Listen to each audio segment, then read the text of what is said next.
Hello everyone, and a very warm welcome to today's webinar on paternity pay in Sage 50 Payroll.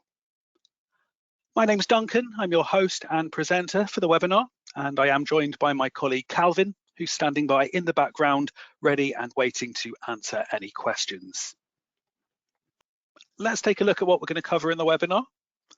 So we're going to start with an introduction to statutory paternity pay, and we'll let you know about the eligibility and the current rates of pay. We're then going to demonstrate how to record the employee's paternity details in Sage 50 Payroll. There's a few different ways you can do that, and we'll run through both. We'll then take a look at processing SPP and how to adjust your employee's other payments and deductions as required. And then we're going to cover the reclaim process. So running the P32 at the end of each month and submitting an EPS to report the values that you've claimed back. And then we've got a section at the end covering some common issues and how to troubleshoot those problems and how to avoid them in the first place. So just a few things to be aware of that might trip you up, but hopefully will not, following the advice in the webinar today. And then if we have time, we will stick around for as long as possible to continue answering any final questions. So let's get straight on with it, and we'll introduce today's topic. SPP is an abbreviation for statutory paternity pay, and it's a payment that employees may be eligible for if they and their partner are having a baby or adopting a child or having a baby through a surrogacy arrangement. Now, if they qualify, the employee can get 1 or 2 weeks of SPP, and it's at the rate of £172.48 per week, or 90% of the employee's average weekly earnings. So whichever of those two amounts is the lower. And that's the rate for the current tax year 2023 to 24. Now, in order to get this payment, the employee must meet certain qualifying criteria. So they will need to be either the father of the child or the partner of the mother, or in the case of adoption, there will be the adopted parent or the intended parent for a surrogacy arrangement. And to qualify for the payment, the employee must be employed by you up to the date the child is born. They need to be on your payroll, earning at least £123 per week in the 8-week relevant period. They need to give you the correct notice of when they want their pay and leave to start. They need to be taking time off to look after the child or their partner, be responsible for the child's upbringing, and have been continuously employed by you for at least 26 weeks up to any day in the qualifying week, which is 15 weeks before the baby is due. Now, you can read more about the eligibility on the gov.uk website, so do follow the link on the slide if you want to know more. So we've mentioned some of the key dates in the eligibility there, and thought I'd bring that to life with a bit of a timeline. So we're going to start with the baby's due date, also known as the expected week of confinement, or EWC. And if we count back 15 weeks from that date, we get to the qualifying week. So this is the date up to which the average earnings are calculated. Now, to qualify for the payment, the employee's start date must be at least 26 weeks before the qualifying week. So in effect, that's 41 weeks up to the due date.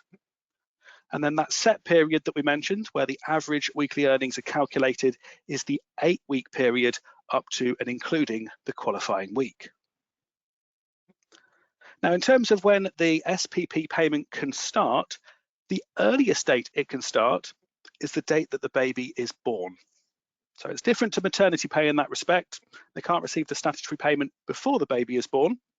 Obviously, the baby doesn't always arrive on the due date, so whatever the actual date of birth is the earliest date that SPP payments can begin. And then there's an 8-week period that they need to complete the leave by. So the date the leave must finish by is within 56 days of the baby's birth. In the case of adoption, some of the terms change. It's a matching week that the average earnings is taken up to, and also the date of placement would be relevant in the case of adoption. But you can read more about that on the guidance on gov.uk. Now, before we set everything up, a quick word on reclaiming statutory payments. So the government do fund most, if not all, of the statutory payment, and as an employer, you will be able to reclaim at least 92% of any statutory parental payment. Now, if you qualify for what's known as small employers relief, you actually get to reclaim 103% of the statutory payment. That's 100% of the amount paid and 3% NI compensation. Now, to qualify for small employers relief, your Class 1 national insurance contributions, that's employee and employer combined, would need to be £45,000 or less in the tax year before the qualifying or matching week. And in order to reclaim the correct amount, you will need to check if you're eligible for this small employers relief, and if so, you'll need to tick a box in your company settings before you process the statutory pay. So we're going to quickly show you where that checkbox is and also how you can check a previous tax year's total national insurance contribution. So just going into the demo here, I'm going to show you how to check the total national insurance for the tax year ending the 5th of April 2023. So that's a 22 to 23 tax year. And you can do this by simply changing your process date back to the last day of that year. So 5th of April 23 in my case. And then if you go into your reports and into the period end reports, you can run the form P32, the employer payment record. And because we want to know the amount for the full year, we're going to run this for month 1 to 12. So as you can see in my example, the gross national insurance for the previous tax year was £37,085.73. And because that's below the £45,000 threshold, it means that I would qualify for the small employers relief. So having checked that, I'm just going to set my process date back to the next pay date. And then you need to go into your company settings. And here on the details tab, you'll need to select or clear the eligible for small employers relief box as applicable to you. So because I am eligible, I'm ticking it. If you are not eligible, you should check that this box is not ticked. And because we've got that ticked, once we've processed the payment, we'll be reclaiming that 103%. So that was just a bit about the legislation. We're now going to go into some practical demos, and we're going to show you how to record the paternity details in Sage 50 Payroll. So there's a few bits of information you need. So you will need to know the date that the employee wants to start their paternity leave, so when they want the SPP payment to start. You will need a declaration from them, which will confirm the baby's due date. So it's a form SC3, which you'll be able to download from the gov.uk website, or you can create your own equivalent form. So it doesn't have to be the medical evidence in this case, it's a declaration that the employee does themselves. And you'll need to know the date the baby was born, because of course that is the earliest date that the SPP payment can start. So once you've got all that information, you are then ready to set everything up. I'm going to show you a couple of different ways you can do this. So the first way I want to show you is using the quick SPP screen. So first of all, you need to select the employee who's taking the paternity leave. So I've selected the employee here in this list. And if I go to my employee tasks, because we have someone selected, I now have the options of recording the various statutory leave details. So in this case, I'm going to be recording paternity by selecting the recording paternity task. But you can also see the same options from the payroll links. But if they're grayed out, it's most likely because you haven't selected the employee first. So if I click recording paternity, I've then got a screen where I can enter all of the relevant details. So I'll start by ticking the box to confirm I've received the signed declaration, the SC3 form. I'm then going to input the expected date of birth from that form, and I can click Check Entitlement, where Payroll will do the necessary checks to ensure that the qualifying conditions have been met. What we then need to do is to complete the other dates on this screen. So the last day of work is the day before the SPP payment will start. Actual date of birth is the date the baby was born, and the return to work date is when the employee is coming back. Now, in this case, baby did arrive a little bit early. So the last day of work for the employee was the 12th of June. And they had to leave work abruptly that day, and baby actually arrived on the same date. So actual date of birth was the 12th. Employee's last day of work was the 12th, which means the statutory paternity pay will begin from the 13th. This employee is going to be taking 2 weeks. So I'm going to count forward from the 13th, 2 weeks. So we would expect them back on the 27th of June.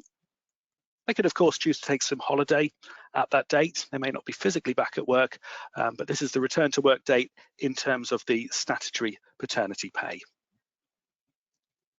So once you've got all of that information entered, you should find that there's an entitlement calculated at the bottom of the screen. So in this case, it's 2 weeks of SPP. It's at the standard rate, 172.48, because 90% of the average earnings is not the lower of the two figures. So they're just getting the standard rate, and this is the total amount that they would receive. Now you can also see on this screen some key dates. So this 15th week before the baby's due is your qualifying week. This was the date they need to be employed at to meet the length of service criteria. That's where the average was taken, and the latest date they could start leave to get it all in within that 8-week period. And if you want to print a summary of this information, you can hit the print option at the bottom, and it will generate a report something like this, which will list out the average earnings, the key dates, and the statutory pay entitlement for that particular employee.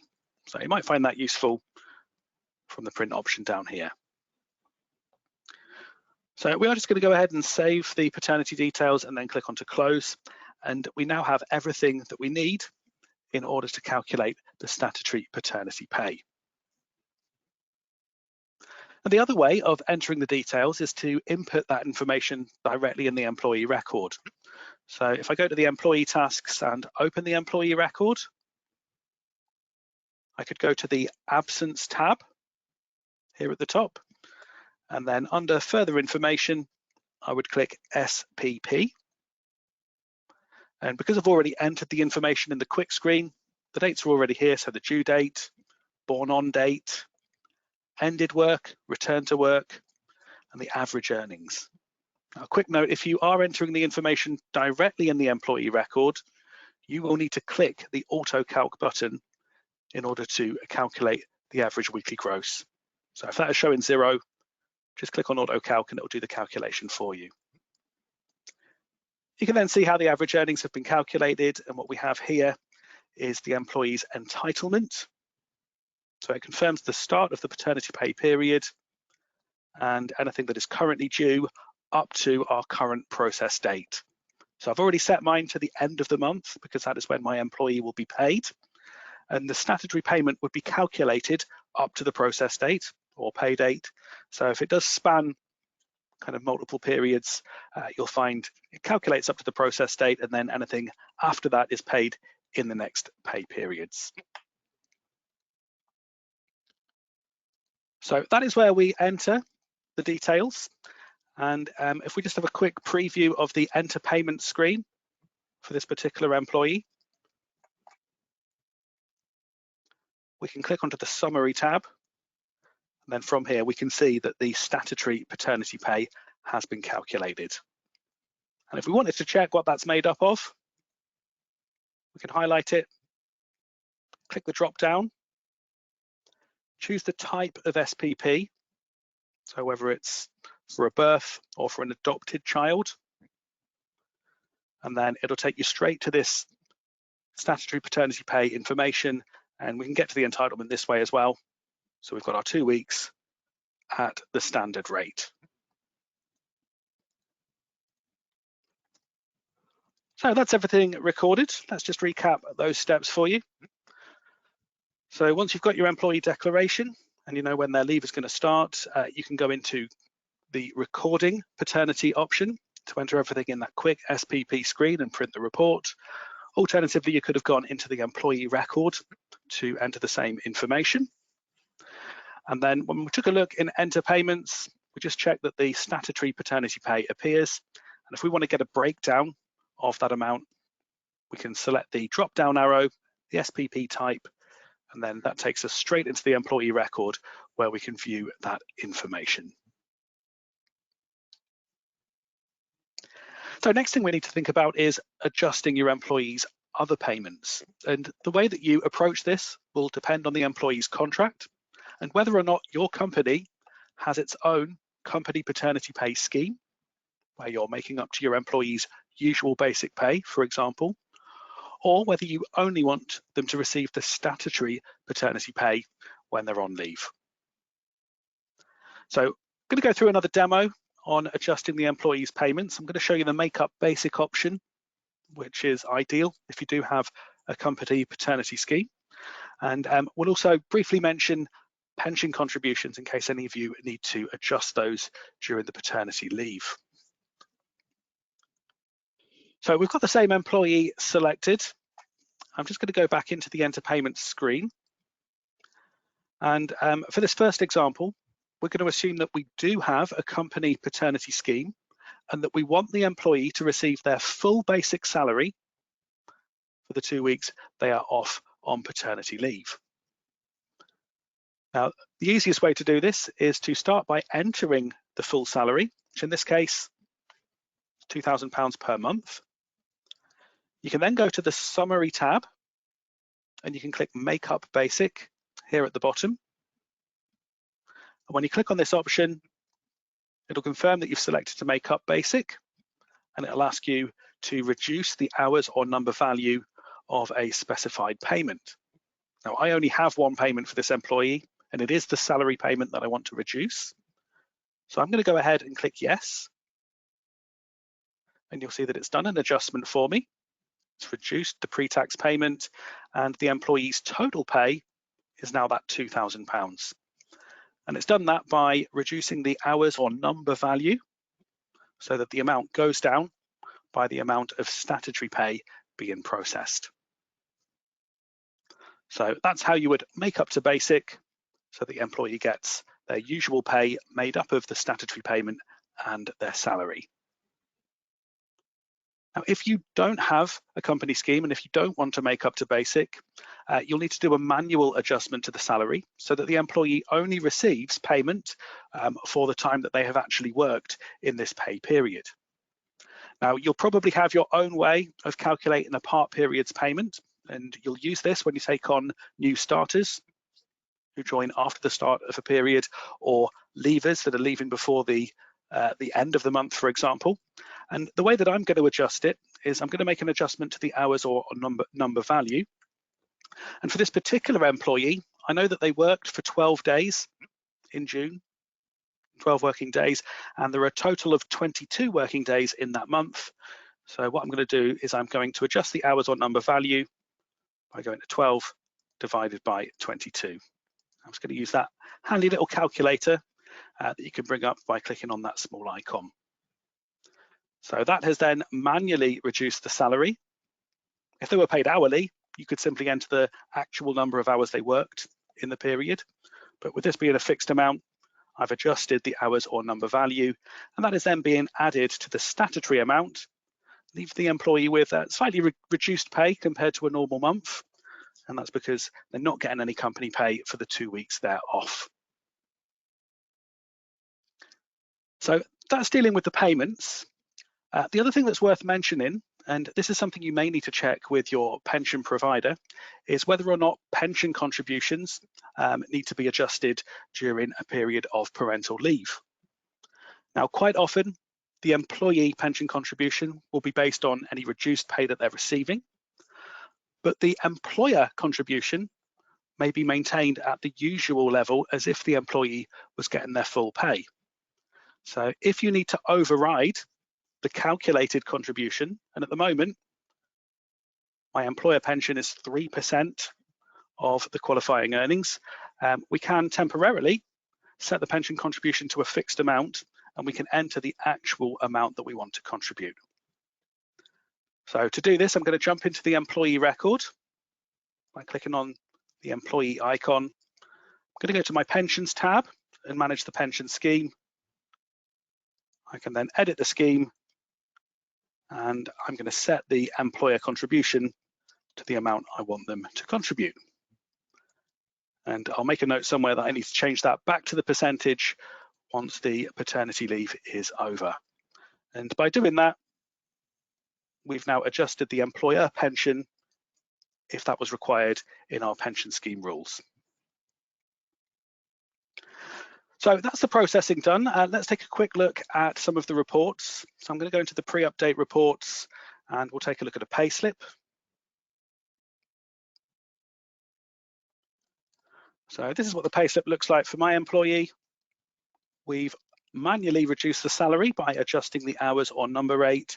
The statutory payment is always shown separately, in this case as parental pay. We can see the usual pension contribution for the employer, slightly reduced employee pension, usual deductions for tax and NI, and the employee's net pay.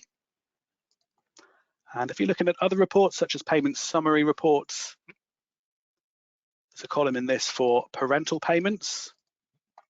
So that is then calling out the amount of statutory parental pay that is being paid to that particular employee. So once you're happy with all the values, you can then go ahead and update your records in the usual way. So I'm just going to update for all of my employees. And then you can submit your FPS on or before the pay date. And that will submit the liability value for the tax, the national insurance, and any student loan contributions. So that's the payroll complete.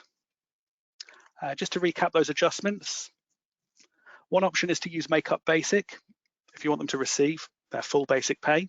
So enter the full amount you want them to get and use Make-up Basic from the Summary tab. The other option, if you only want them to receive statutory pay, is to adjust the payments manually.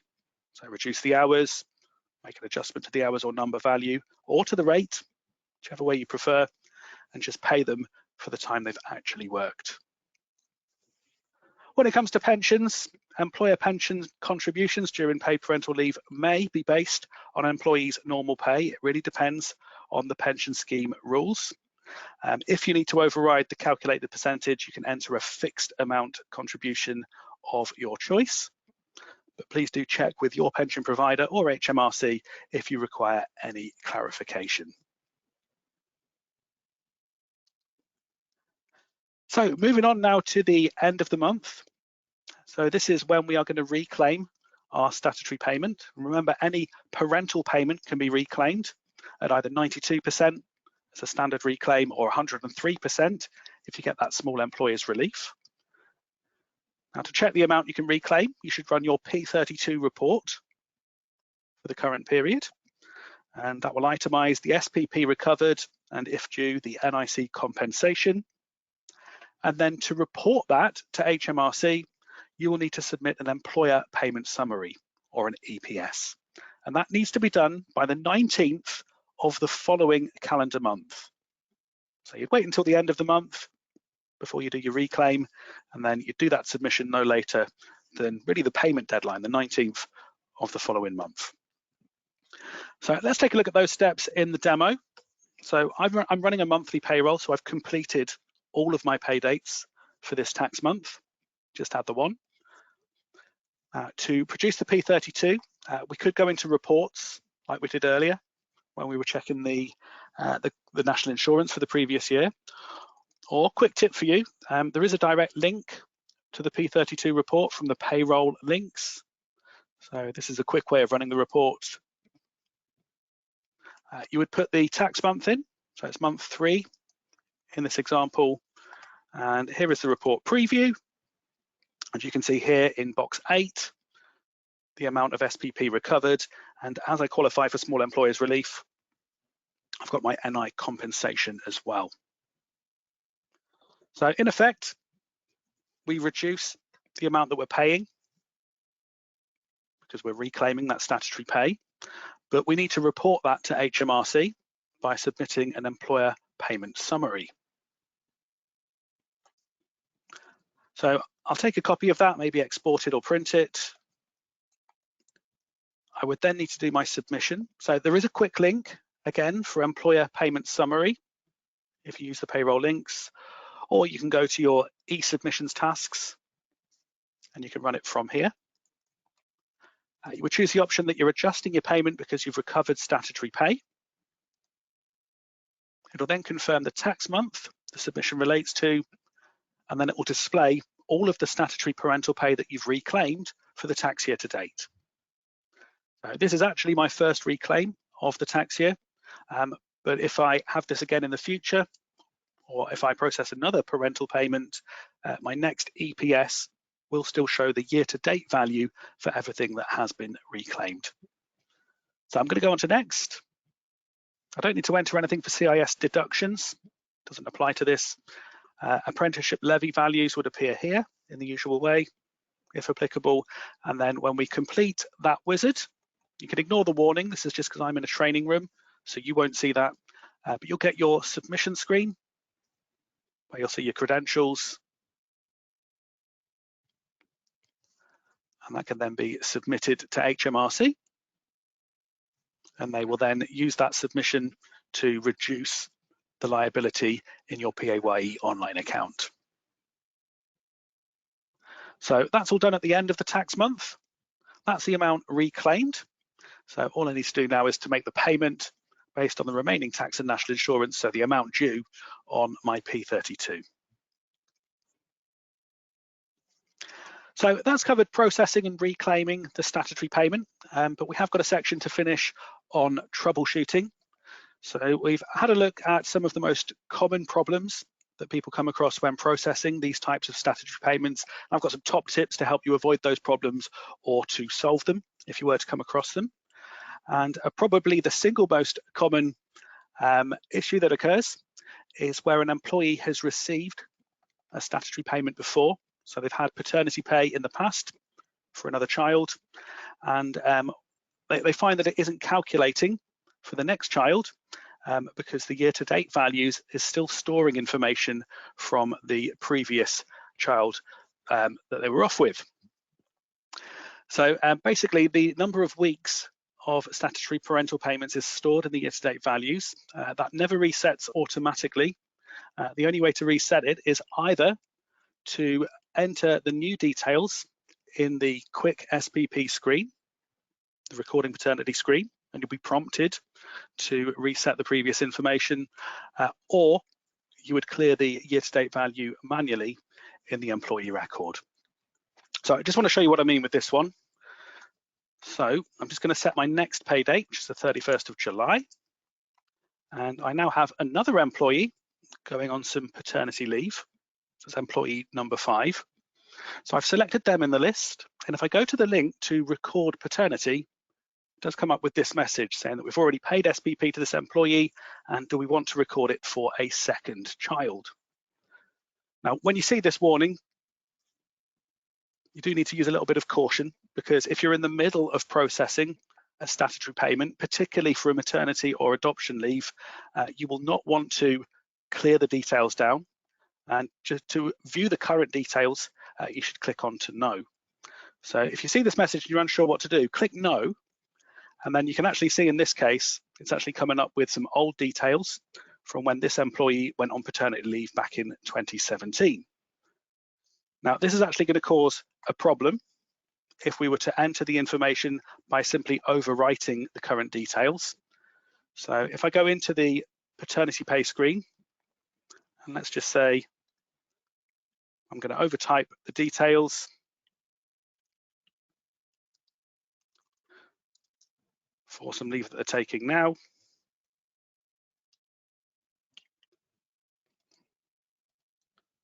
And then click OK.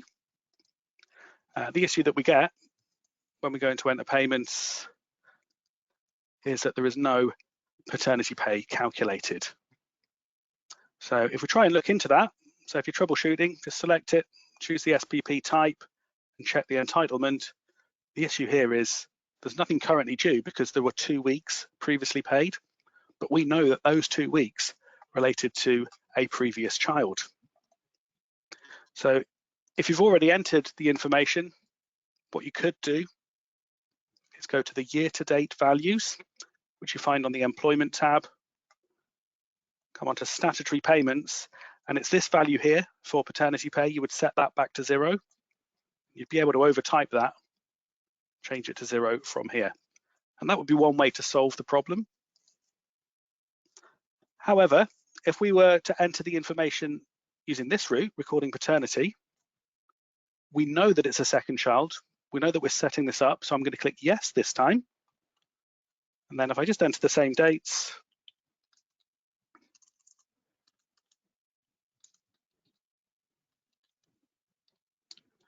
we've got our 2 weeks calculated. And when I go into enter payments this time, it has worked because it has cleared down the year-to-date value that was stored from the previous child. So a couple of workarounds for that issue. Either use recording paternity and click yes, and that'll completely clear the old details. If you're not sure what's gone on, you can click no first to see what details are there, then go back in and click yes, or you could remove it from the year-to-date values highlighted there on the slide. So other common reasons where no SPP is calculating are where average earnings are too low. Now remember, they must be £123 in the set period. So you can check the average earnings in the quick SPP screen or within the employee record. And a third reason why it might not calculate is you've set manual statutory pay calculations in the employee record. So I do actually have an employee with that box selected. If I can find them, this one here, I think. Okay, so if you have this box at the bottom ticked, manual statutory paternity pay calculations, regardless of all the information you entered, it's not going to calculate it. It's going to expect you to enter the amount manually. But if you went to record the details this way, it's going to tell you that the manual box is ticked. You can click yes to clear that box. So a few good reasons to consider using the links, the recording paternity link, to set it up. Last one for you as well. This one's quite common. So you've entered all of the details. You're expecting 2 weeks of paternity pay to be calculated, but you're finding that only 1 week is showing. And a common reason for this is that there are less than 14 days between the start of paternity pay period, PPP, and the return to work date. So double check the dates you've entered in the quick SPP or the employee record. And in this example on screen here, we've got last day of work, 1st of July, which means the leave will start on the 2nd of July. And we've got return to work on the 15th of July, which means the last day of leave was the 14th. So at first glance, it does look like there's 14 days between the two dates, but remember, they're at work on this date, they're at work on this date as well. So actually, there's only 13 days of leave in that example. And I've got this one set up as well. So if I go into recording paternity, mistake I've made here is their last day of work was actually the previous day. It was the 30th, the day before the baby was born. And once I've amended that, there is now 14 days of leave. And we do now have our 2 weeks of paternity pay. So if the entitlement is just showing 1 and you're expecting 2, double check all of your dates.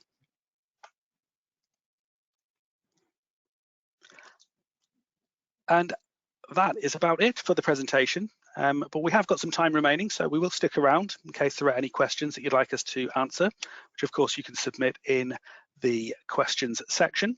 I will also quickly run through where you can find further support on all things Sage 50 Payroll.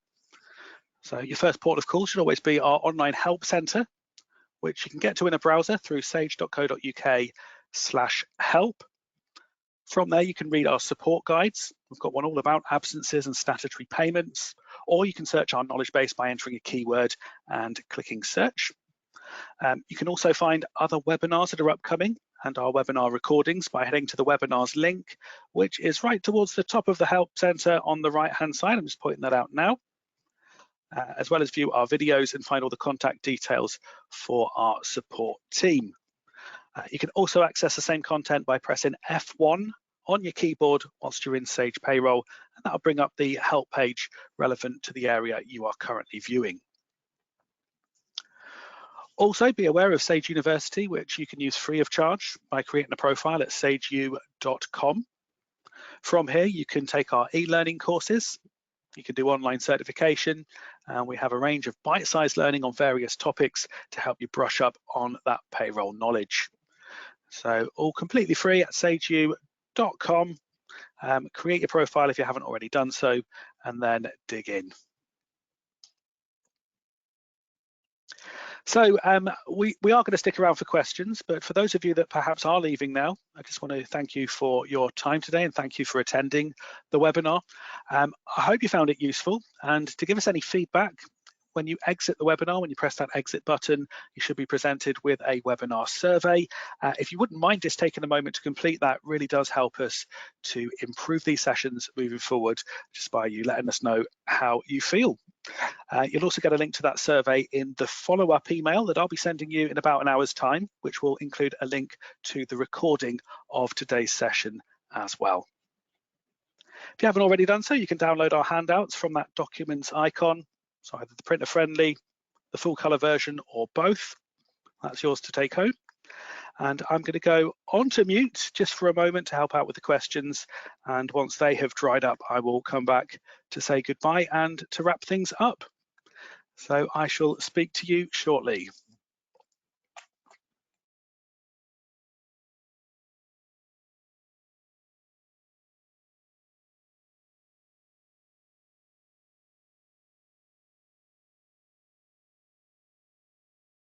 Okay, hello again. We haven't had any questions through the last few minutes, and looks like a lot of people have left now, so we're going to call it a day there. Thanks so much for those of you that have stuck with us to the very end. If you could take a minute to complete our survey, that would be much appreciated.